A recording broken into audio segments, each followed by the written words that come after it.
আসসালামু আলাইকুম। দেখতে দেখতে চলে আসলো ঈদুল আজহা এবং চলে যাচ্ছেও ঈদুল আজহা।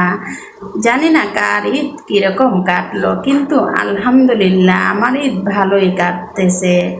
তো কার ঈদ কীরকম কাটলো অবশ্যই আমার সাথে শেয়ার করবেন।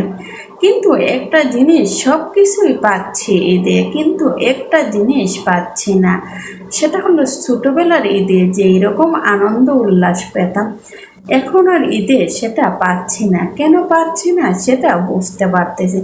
মনে হচ্ছে ছোটোবেলাটাই ভালো ছিল, ছোটোবেলার ঈদটাই ভালো ছিল, এখনের ঈদটা ভালো লাগতেছে না। কেন সেটা বুঝতে পারছি না। নিজের ইচ্ছা মতোই সব কিছু করতেছি, নিজের মতোই সব কিছু করতেছি, তারপরেও মনে হচ্ছে কেন জানি কি যেন মিস হয়ে যাচ্ছে। সেটা আসলে খুবই মনকে কষ্ট দিচ্ছে। জানি না আমার মতো কার কার আর ছোটবেলার ঈদের কথা মনে পড়ে, কিন্তু এখানের ঈদের সাথে ছোটবেলার ঈদের কোনো মিল খুঁজে পাচ্ছি না। খুবই ইচ্ছা করতেছে ওই ছোটবেলার ঈদে ছুটে যাই, তা তো আর সম্ভব নয়। তো আর কি করা যাবে, কিছুই করার নেই, যেরকমই কাটতেছে আলহামদুলিল্লাহ। তো আমার মতো কার কার ছোটবেলা ঈদের কথা মনে পড়ে অবশ্যই আমাকে কমেন্টস বক্সে জানাবেন। আর যারা আমার ভিডিওগুলো দেখেন অবশ্যই আমাকে লাইক কমেন্ট শেয়ার দেবেন, শেয়ার দিয়ে আপনারা পাশে থাকবেন।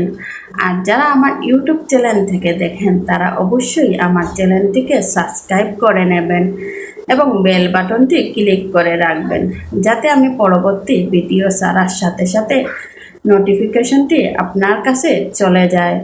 আর যাদের কাছে আমার ভিডিও ভালো লাগে না এবং আমাকে দেখতে চান না, শুধু তাদের উদ্দেশ্যেই বলতেছি, তারা কি করবেন, নিজ দায়িত্বে আমাকে ব্লগ দিয়েবেন।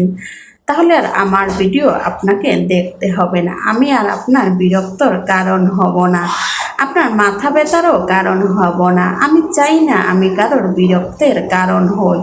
আমাকে যাদের শুধু দেখতে ভালো লাগে তারাই আমাকে লাইক কমেন্ট শেয়ার দেবেন। আর যাদের কাছে মনে হয় যে আমি ভিডিও তৈরি করতে পারি না, তারা আমার ভিডিওগুলো দেখতে হবে না, জোর করে আমার ভিডিও দেখবেন না। আপনারা আপনাদের নিজ দায়িত্বে আমাকে ব্লগ দিবেন, তাহলে আর আমার ভিডিও আপনার কাছে যাবে না এবং আপনাকেও বিরক্ত হতে হবে না। তো আমি আজকে এখান থেকে বিদায় নিয়ে নিচ্ছি।